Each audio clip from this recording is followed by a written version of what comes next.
Hi, I am Dr. Monali Vakharia from the Medical Affairs team of Sun Pharma, and I will be your host today for today's episode.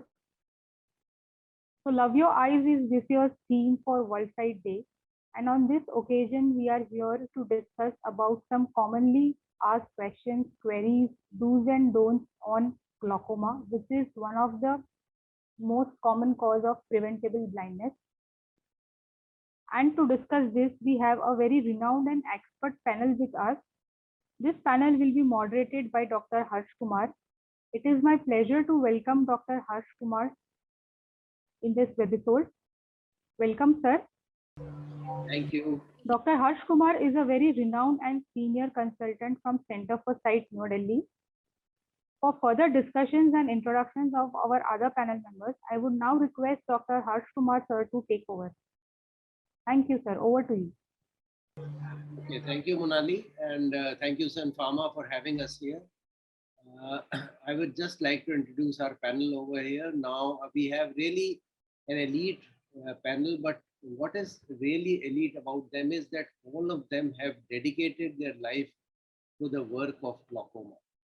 And to begin with, there is Dr. Shushmita Kaushik. She is a professor at PGI Chandigarh, and her special interest is kids and glaucoma, but obviously she does everything, and she is a very, very good teacher and speaker. We also have Dr. Sunil Jain, who's an old-time friend from Bombay. He's running his own Iris Eye Clinic, which is also the glaucoma center over there. And he again is involved in a lot of glaucoma patient care and doing the most complicated glaucoma surgeries that you can imagine in a single hand setup. That is really, really very brave. We have Dr. Kavita, who comes from a prestigious institution, that is the Aravind Eye Hospital, and she's there in basically she's heading the unit in Pondicherry. So she is blessed to be in a beautiful place. We also have Manish Singh, the young and the most rising and star of glaucoma department in overall. And he was working at multiple places in Calcutta, but primarily now he is working in Nethralaya. And all of these people also do cataracts, etc., but their primary interest is in glaucoma. So we would like all of them to tell us now. I'll keep asking them questions specifically about what glaucoma is, but let me introduce the thing that glaucoma is indeed a very serious disease. It is the commonest cause of irreversible blindness world over.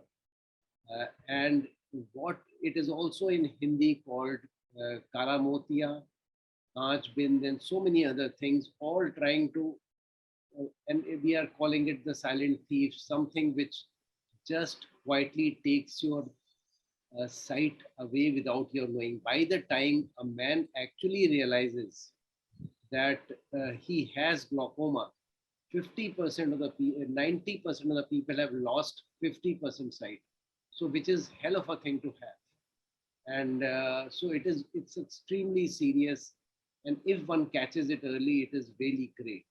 So and as far as figures are concerned, I think the easiest figure for you to understand is that every Indian above 40, 1 in 8 would either be having glaucoma or is a glaucoma suspect, somebody who can develop glaucoma. So let's jump in straight now, and let me ask Sushmita to explain to us what is glaucoma. So glaucoma is something which we always consider the optic nerve, which is like a cable from the eye to the brain. And it's easy to understand that the eye is the camera and the brain is the CPU where your images are going to be seen. So the optic nerve essentially is damaged. So glaucoma is not equivalent to eye pressure. The eye pressure damages the optic nerve, yes, but you could have a damage at relatively lower pressure. So damage to the optic nerve in medical terms, it's called optic neuropathy due to probably pressure which is not enough for the health of that optic nerve. So remember that glaucoma is a disease of the nerve, of the optic nerve in your eye. What are the risk factors for developing glaucoma, or who is likely to develop glaucoma? Glaucoma, there are many risk factors. The first and foremost will be aging.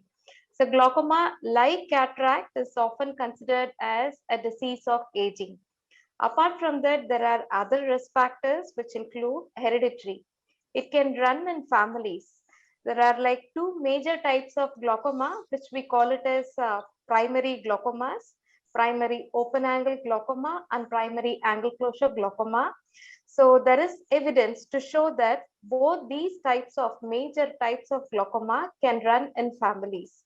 So it is very important for someone in the family, if somebody has got glaucoma, like some parents or grandparents, it is very important for the next generations.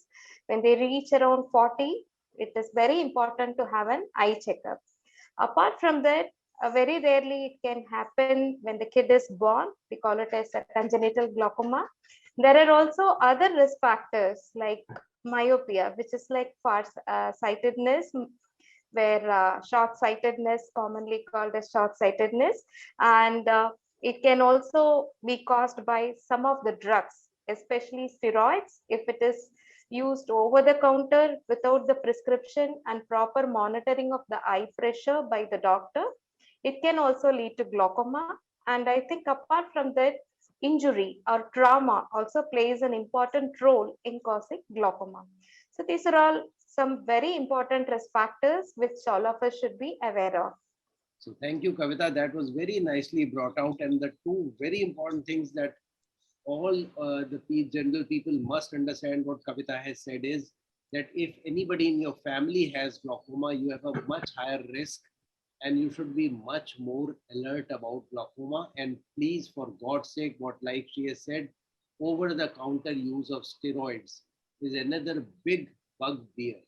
And any kind of surgery which is done in the eye, any trauma can later lead to glaucoma. So you have to be very alert.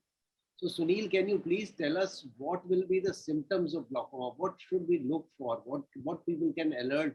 How can they be alerted? So glaucoma per se is an asymptomatic disease. That means rarely does a patient realize that he has glaucoma. So the best way a patient can come is go for a routine eye checkup. As you initially said, after the age of 40, every person should go for an eye checkup to an eye doctor and not to an optical shop, because that's where the glaucoma might get missed, because they don't check the eye pressure. They just check the glass numbers. Second thing, coming to the symptoms, though rare, but yes, significantly, where the patient might start feeling there's a slight decrease in the side vision of the patient. And usually it's more in one eye.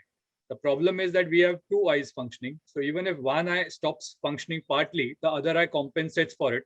And that's when we miss out on the early symptom of glaucoma, which is the blurring of vision. If certain patients, very rarely, again, about 4 to 5% of the patients can have pain, headaches, recurrent headaches, redness of the eyes, which usually occurs in something known as a angle closure glaucoma. But that again is a very rare symptom, because most of them can be very silent. So the earliest probably way to do is check your each eye, close each eye probably, and compare the vision, and then go to the doctor for a routine eye checkup. So Manish, would you like to add something else which people can look for in early cases? So, from patient perspective, as Dr. Sunil has mentioned, most of these patients don't have any symptoms. But if we see patients who have occasional pain around the eyes, they occasionally see halos, like around the ring, they can see halos of light, or occasionally they have headaches. These patients should get themselves screened for glaucoma, as I think the side vision issue has already been mentioned by Dr. Sunil. Apart from that, if you see that the glass power is changing very frequently, these patients should also get themselves screened for glaucoma. But it's a disease which can affect anyone, more commonly seen after 40 years of age. Especially if you have a family history, you should be extra cautious, and any patient, any individual should have a yearly eye checkup after 40 years so that we detect these silent diseases like glaucoma, and there are many other diseases also which are silent, which can be detected on a routine evaluation. So yeah, thanks Sunil and Manish, you have clarified. So for a general public, if your glasses, normally when you are 40, you'll get near glasses. Now, and normally around 2, 3, 4 years later, their number will increase by plus 0.5. But if the number is increasing rapidly, that could be one of the signs that maybe glaucoma is developing in you. And we are lucky now that a lot of optoms have optometrists where you go for the spectacle shop. They have started keeping these pressure machines. And I think another very important thing that has happened is that there are a lot of corporate checkups. And we are very, very lucky because everybody who's sitting over here, all the panel is fed up of seeing patients who have advanced glaucoma, because our BP really goes up high when we try and treat those kind of patients. Thank you, panelists and our moderator, for guiding us on some commonly asked questions and related topics. It was a very simplified and systematic guidance for us. For the viewers, with the world fastly moving towards increasing use of digital devices and with the changing lifestyle, it is critical for us to be aware about. Hope these discussions would have helped you to understand its signs, symptoms, how to manage it, and what are the risk factors and what symptoms or warnings you should look for. For any further queries, you can further consult your ophthalmologist or eye doctor.